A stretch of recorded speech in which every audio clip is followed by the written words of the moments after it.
Hello बच्चों, बढ़िया। Good morning और सब फर्स्ट क्लास एंजॉयिंग हमेशा की तरह। ओके, तो क्लास 12 के बच्चे रेडी हो जाओ अपना कॉपी और पेन लेकर।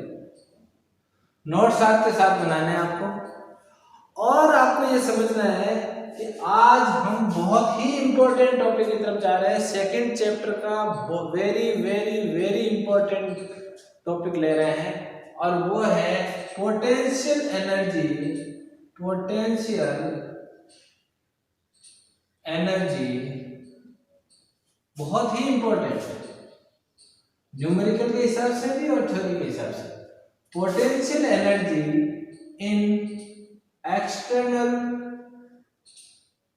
External field.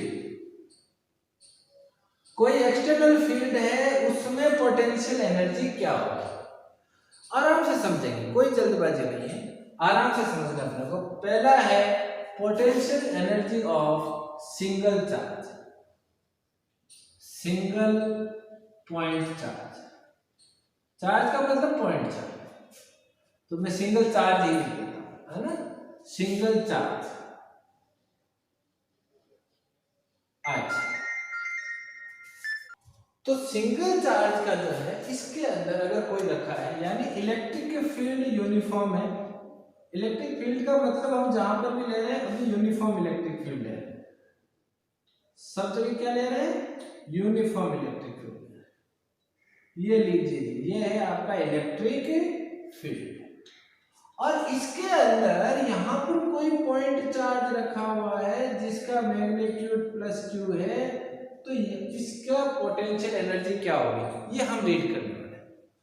तो बच्चों, ये जो सिंगल चार्ज यहाँ पर है, इसमें क्या होगा बच्चों कि अब ये जो एक्सटर्नल फील्ड है, इस पॉइंट चार्ज के कारण तो है,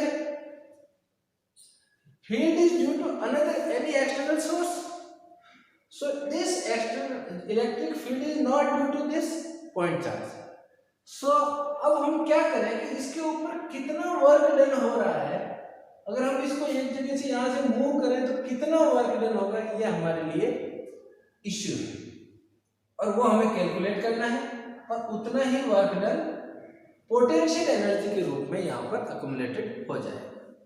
तो बच्चों, सिंगल चार्ज के लिए मान लो कि यहाँ पर इसको मुझे मूव करना है यहाँ से यहाँ तक, एक जगह से दूसरी जगह, तो वर्क डन जो होगा, ये जो वर्क डन होगा वो किसके इक्वल होगा, work done will be equal to potential energy due to +q charge. The work done will be equal to potential energy of +q charge, and that will be equal to QVR.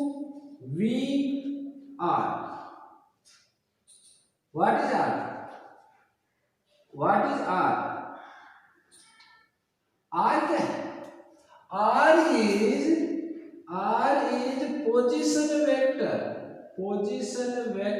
of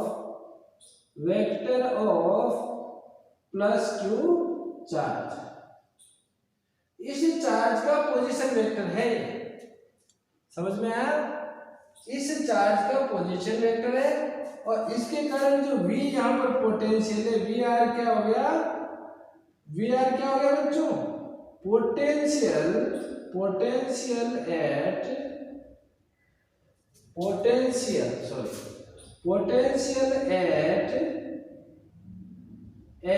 position vector R, at R।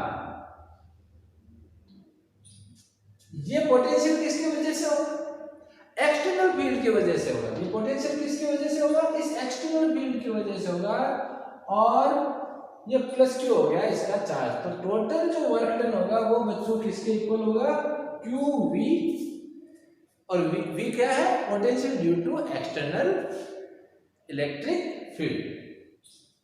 तो ये इतना होगा, ये आपको memorise करके रखना है।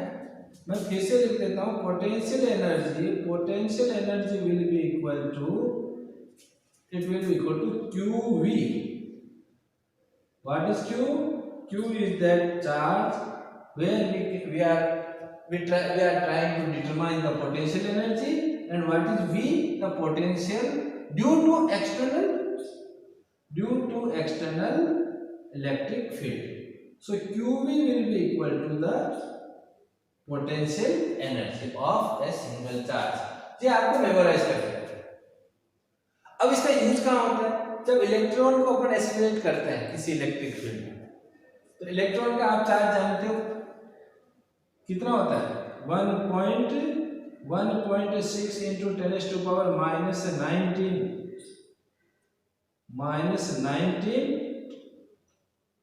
इतना कूलम इसके ऊपर चार्ज होता है। तो पोटेंशियल एनर्जी कितनी हो जाएगी अगर मैं इस पोटेंशियल डिफरेंस, इसको पोटेंशियल को भी ले लूं, 1 ले लूं, सॉरी, अगर ये पोटेंशियल 1 हो जाए तो जो पोटेंशियल एनर्जी होगी इलेक्ट्रॉन की वो कितनी हो जाएगी? 1.6 into 10 to power -19 into 1, और ये किस में आएगी? जूल में।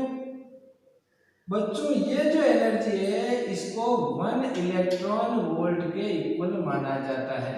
इलेक्ट्रॉन का है चार्ज और वोल्ट हमने ले लिया 1, तो 1 इलेक्ट्रॉन वोल्ट की जो वैल्यू होती है वो होती है 1.6 into 10 to power -19 जूल।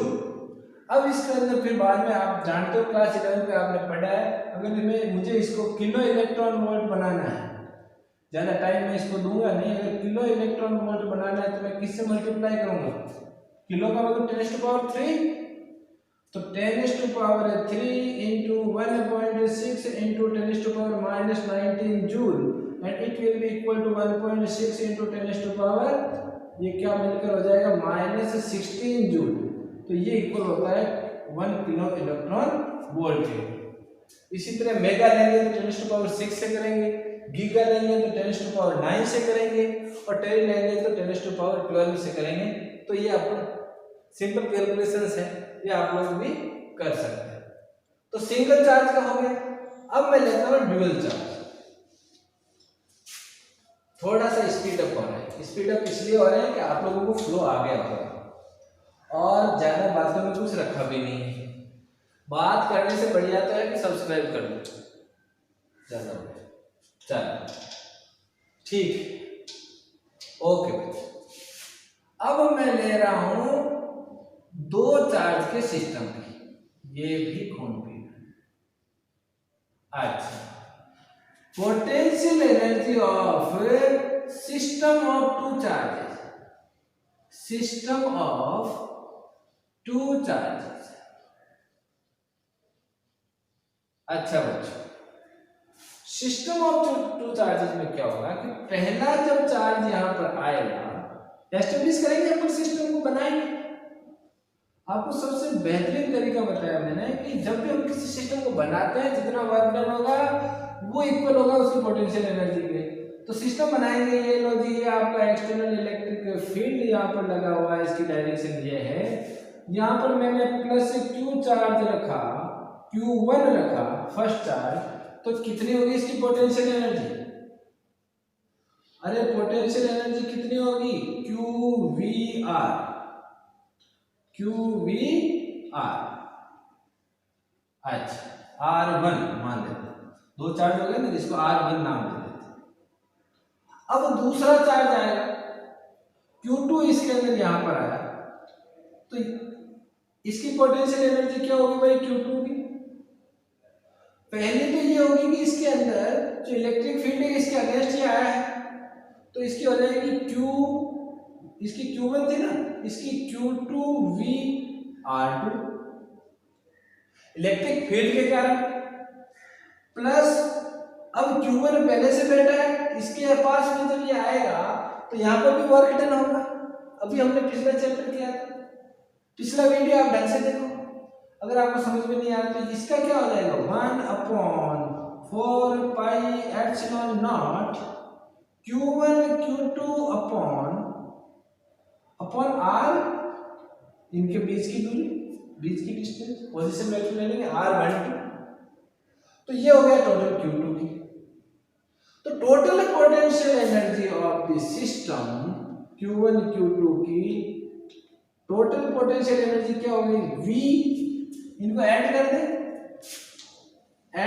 तो आ जाएगा Q1 VR1 तो plus Q2 VR2 plus 1/4 pi epsilon not Q1 Q2 upon R1। समझ में आया? समझ में आया? और चार्ज आएंगे तो इसी तरह ऐड होते जाएंगे। आया समझ में? बहुत बढ़िया, बहुत बढ़िया, सिंपल हो गया, है ना। अब लेते हैं हम इसी को एक्सप्लेन करें, नहीं आगे चलते। चल छोटे छोटे हैं, अगर हम सिंपल समझेंगे तो छोटे छोटे हैं, पढ़ते जाओ, थ्योरी समझ में भी नहीं आएगा, ऊपर से निकल जाएगी। सेकंड लाइन पढ़ोगे पहली लाइन उड़ जाएगी, तीसरी पढ़ी तब तक तो सर पहला क्या पढ़ा था गायब हो गया। कम पढ़ो, अच्छा पढ़ो। तीसरा, थर्ड है बच्चों, potential energy of a dipole. किसका? डाइपोल। ओहो ओहो, डायमीटर वाला हो गया डाइपोल। अभी डायमीटर चल रहा है दिमाग, डायमीटर चल रहा है, डायमीटर निकलेगा नहीं आसानी से, है ना। डाइपोल, तो ये इलेक्ट्रिक फील्ड है आपका, ये इलेक्ट्रिक फील्ड है, ये इलेक्ट्रिक फील्ड है E। इसके अंदर एक डाइपोल रखा हुआ है, मान लीजिए ऐसा है। इसको थोड़ा सा बड़ा बनाते हैं और सुंदर बनाते हैं, बीच में से गायब कर देते हैं, साफ सुथरा रहेगा। ऐसा ऐसा इलेक्ट्रिक फील्ड है, बहुत बढ़िया, यूनिफॉर्म इलेक्ट्रिक फील्ड है। कैसा इलेक्ट्रिक फील्ड है? Uniform electric field. और यहां पर डाइपोल है, यहां -q, यहां +q। अच्छा अच्छा, ये दोनों डाइपोल में दो चार्ज रखे हुए हैं और इनको, अब देखो direction of the electric field क्या है? ये है, ये E की डायरेक्शन है। अच्छे से समझो इसको आराम से, ठीक है। और यहां से ये थीटा एंगल पे रखा हुआ है, कितने पे रखा हुआ है? थीटा। बहुत बढ़िया, ये लो जी, ये हो गया, बहुत अच्छे, रख दिया इसको। अभी क्या है बच्चों, इस पर जो फोर्स लग रहा है, आप लोग जानते हो इस पे फोर्स किस साइड में लगेगा? इस साइड में लगेगा। कितना लगेगा?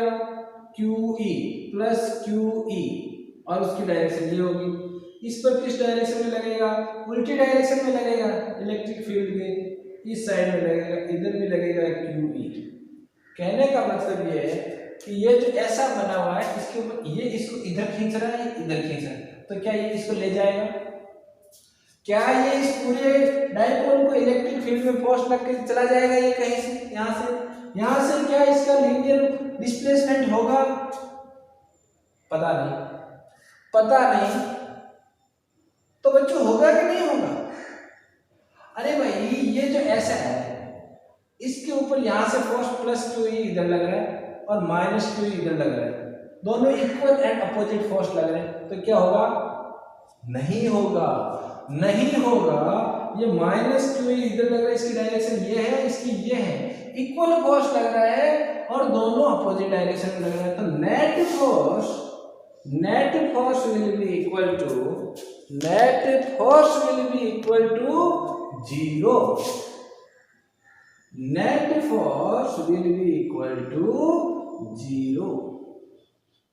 इक्वल एंड अपोजिट डायरेक्शन में। तो क्या मूवमेंट नहीं होगा? इसमें मूवमेंट होगा, ये इसको इधर खींचेगा, ये इसको इधर खींचेगा, तो ये ऐसे होगा।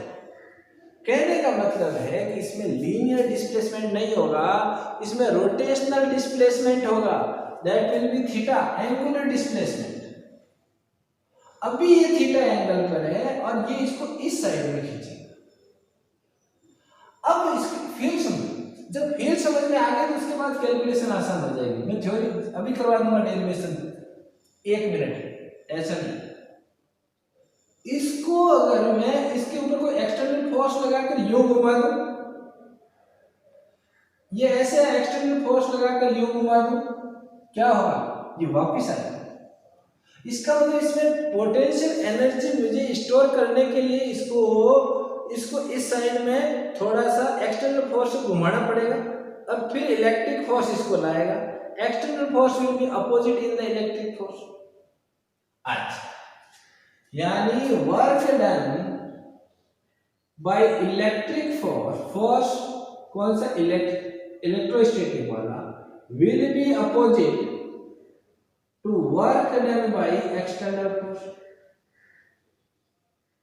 समझ में आ रहा है, समझ में आ रहा है ना भाई। इसको मैं इधर घुमाऊंगा, इलेक्ट्रिक फोर्स किधर लग रहा है, इस साइड, मैं इसको ले जा रहा हूं इस साइड।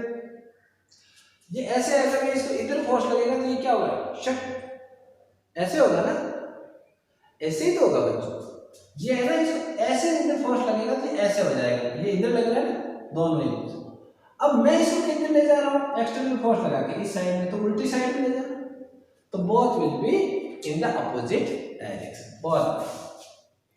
अच्छा, इक्वल होते हैं दोनों, बिल्कुल इक्वल होते हैं। यदि कोई फ्रिक्शन वगैरह दूसरा कोई फोर्स ना हो तो इक्वल होंगे।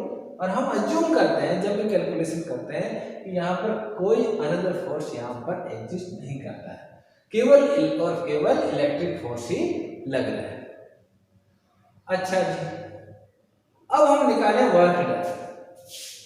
वर्क डन के लिए हम क्या करते हैं, ये थीटा है, ये थीटा 1 है मान लो, और ये थीटा 2 है। ये कितना है, थीटा 2।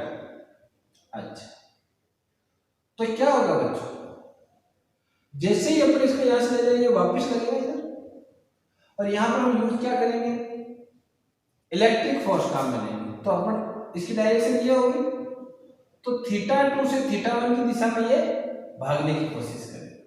अच्छा, वर्क डन कितना हुआ, work done, total work done will be equal to, force तो लगेगा नहीं, नेट फोर्स तो 0 है, क्या लगेगा, tau, tau dot theta, angular displacement है ना। अरे 11th क्लास में क्या किया है, 11th क्लास में यही तो किया है, टाउ डॉट डी थी। टाउ क्या है, टॉर्क है, और इंटीग्रेशन करेंगे इसका। इंटीग्रेशन क्यों करेंगे, छोटा छोटा लेके, पता नहीं कहां तक जाएगा, छोटा छोटा लेके इसको इंटीग्रेशन करेंगे, थीटा 1 से थीटा 2 तक, थीटा 1 से थीटा 2 तक। यहां था, इसको यहां ले गए, अब ये वापस आया। अच्छा, टाउ क्या होता है बच्चों, टाउ नहीं है, ये टाउ है बच्चों, ये टाउ नहीं है, ये क्या है, टाउ है, टाउ। अच्छा, टॉ भी बोलते हैं इसको, टॉ। अच्छा, तो टाउ की वैल्यू रखो, क्या होता है, हमने पढ़ा था tau will be equal to P cross E. इसको देख लेते हैं पहले, P क्रॉस ई का मतलब P E sin theta. P क्या है, dipole movement, dipole movement is -q to +q, इस डायरेक्शन, E इस डायरेक्शन में, हम ले जा रहे हैं उल्टी डायरेक्शन में, बहुत ही मजेदार।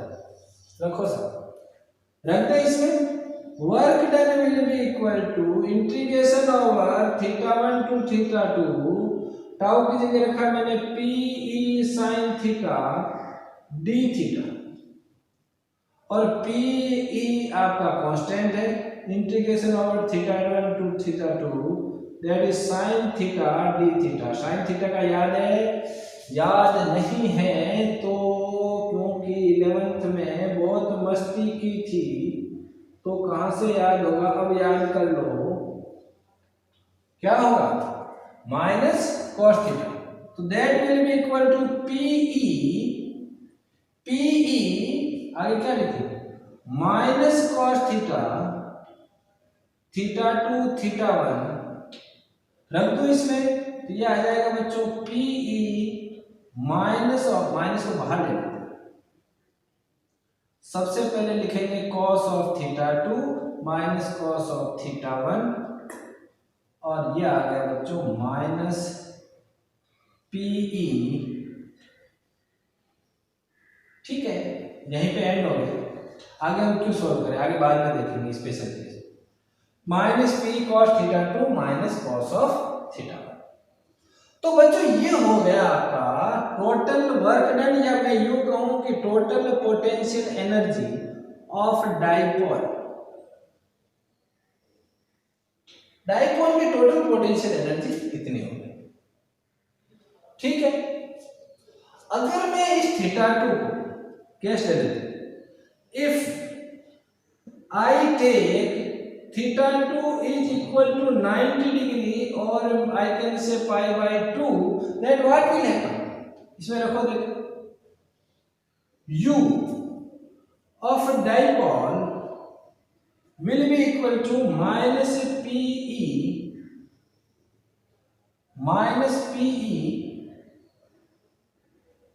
क्या है, cos of pi by 2 minus cos of theta 1। तो ये आ जाएगा बच्चों पाई बाई 2 क्या होता है, 0। अच्छा यहां पर 0 है, यहां 0 है, cos पाई बाई 2 0 है। इसका मतलब ये आ गया बच्चों पीई cos ऑफ थीटा 1।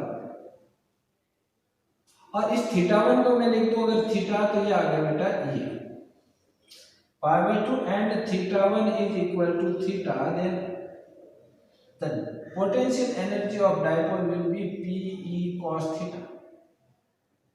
ठीक है बच्चों, अब देखो इसमें एक जगह हम थोड़े से चूक गए। कहां चूके हैं देखो, Pe sin थीटा।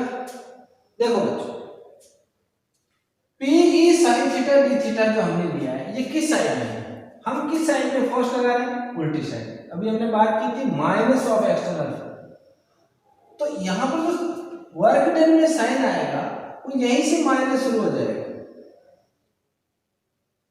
माइनस में दोबारा नहीं कर रहा हूं, इसी को माइनस, यहां पर माइनस और यहां पर आ जाएगा पॉजिटिव, यहां आ जाएगा पॉजिटिव, तो यहां पर क्या आएगा नेगेटिव। इसको चेंज कर दें, ठीक है, यहां आ जाएगा नेगेटिव। ठीक है, ये साइन छूट गया था मेरे से, अब आप इसको ऐड कर लें। ठीक है बच्चों, अच्छा तो ये आ गया माइनस पीई कॉस थीटा। तो माइनस पीई कॉस थीटा की अगर हम बात करें, ये होगी potential energy at angle theta. Theta angle अगर हम यहां पर लेते हैं, जिस एंगल पर ये है, इस अगर ये एंगल थीटा है, तो यहां पर पोटेंशियल एनर्जी इसकी कितनी होगी, माइनस पीई कॉस थीटा। अच्छा अब इसके केस लेते हैं हम, एक दो पोजीशन इसकी देख के लेते हैं। बहुत इंपॉर्टेंट चीज चल रही है, वीडियो को छोड़कर नहीं जाना है इस पोजीशन में, यहां पर आप देखते रहो इसको, क्योंकि ये बहुत इंपॉर्टेंट फेज है इसका। केस फर्स्ट क्या है, फॉर्मूला आ गया आपका, potential energy of dipole is equal to minus PE cos theta. ये अपने को याद रखना है। अच्छा पहला केस जो है इसमें मैं ले लेता हूं, if theta is equal to 90 degree. अगर ये यहां से इस थीटा, अब ये थीटा टू थीटा 1 भूल जाओ, ये स्पेशल केस ले रहे हैं अपन, यहां पर ये थीटा है। अगर इस थीटा ये यहां पर है, इस जगह है क्या आपका इलेक्ट्रिक डाइपोल यहां पर है, तो क्या करेंगे बच्चों, तो क्या करेंगे, थीटा हो गया 90 डिग्री, तो जो पोटेंशियल एनर्जी ऑफ डाइपोल होगी वो कितनी होगी बच्चों, minus PE cos of pi by 2 and cos pi by 2 is 0, so it will be equal to 0। कहने का मतलब है कि अगर इलेक्ट्रिक फील्ड के परपेंडिकुलर कोई भी डाइपोल रखा हुआ है तो उसमें पोटेंशियल एनर्जी 0 होगी। So this position is stable position. Stable होगी, स्टेबल पोजीशन होगी, एनर्जी नहीं है, कहीं नहीं जाएगा, कहीं रोटेट नहीं होगा। अच्छा केस सेकेंड, केस सेकेंड क्या होगा, if theta is equal to 0, theta 0 है, so potential energy of dipole, बहुत ही इंपॉर्टेंट फेज है इसका, ये छोड़ के नहीं जाना वीडियो की इस position. Potential energy of dipole will be equal to minus PE cos of 0, and what is the value of cos 0? That is 1, so we will get a minus PE. So it is the minimum potential energy, और जब minimum potential energy तो हम इस position को क्या कहते हैं, stable. ये भी स्टेबल इक्विलिब्रियम है, यहां से भी ये कहीं और रोटेट नहीं होगा, अगर हम रोटेट करेंगे तो यही वापस आ जाएगा। इक्विलिब्रियम का मतलब अगर इसको थोड़ा सा भी यहां से इधर या इधर घुमाएंगे, एक्सटर्नल फोर्स लगाएंगे तो वापस वहीं आ जाएगा। मिनिमम है, मिनिमम जो पोटेंशियल एनर्जी होगी वो यहां पर होगी, theta is equal to 0। Case third क्या है, if theta is equal to pi, then potential energy of dipole will be equal to minus PE cos of pi, and what is the value of cos pi? -1. अच्छा, so potential energy will be minus PE and this one is -1, so we will get a plus a PE, and that is the maximum, that is maximum potential energy, and we can write that this is totally unstable position। यानी ये plus Q अगर इस side में हो ऐसा हो, ये minus Q, यही तो है 180 डिग्री का थीटा, ऐसे घुमा, तो ये टोटली अनस्टेबल है, और ये यहां से घूम के सीधा यहां आ जाएगा। जैसे हम इसको छोड़ेंगे, जैसे एक्सटर्नल फील्ड है, जो फोर्स है वो रिमूव करेंगे, ये घूम के यूं आ जाएगा ऐसे। टोटली अनस्टेबल है, मैक्सिमम पोटेंशियल एनर्जी, तो ये भी अनस्टेबल है। हमने स्टेबल लिखा था लेकिन ये भी अनस्टेबल हो गया, क्योंकि मिनिमम नहीं है ना, यहां से भाग के यहां आ जाए, तो स्टेबल यही है question, that is theta is equal to 0, where we can say that the direction of P and E, P की डाइपोल मोमेंट की डायरेक्शन क्या होती है, -q से +q, ये। If the direction of P and E are parallel, then we can say then this position is stable equilibrium or stable position, otherwise it is unstable position। Okay students, I think we have completed it। So इसके आगे भी थोड़ा बहुत दिया हुआ है, book में दिया हुआ है, लेकिन वो ज़्यादा इम्पोर्टेंट नहीं है, आप इसको यहीं तक करें, बढ़िया करें, ठीक है। सारे न्यूमेरिकल यहाँ तक सॉल्व हो जाएंगे, पोजीशन आपने देख ली, फील करके सीखें, अच्छा सीखें, बहुत बढ़िया। मिलते हैं नेक्स्ट वीडियो में, बाय।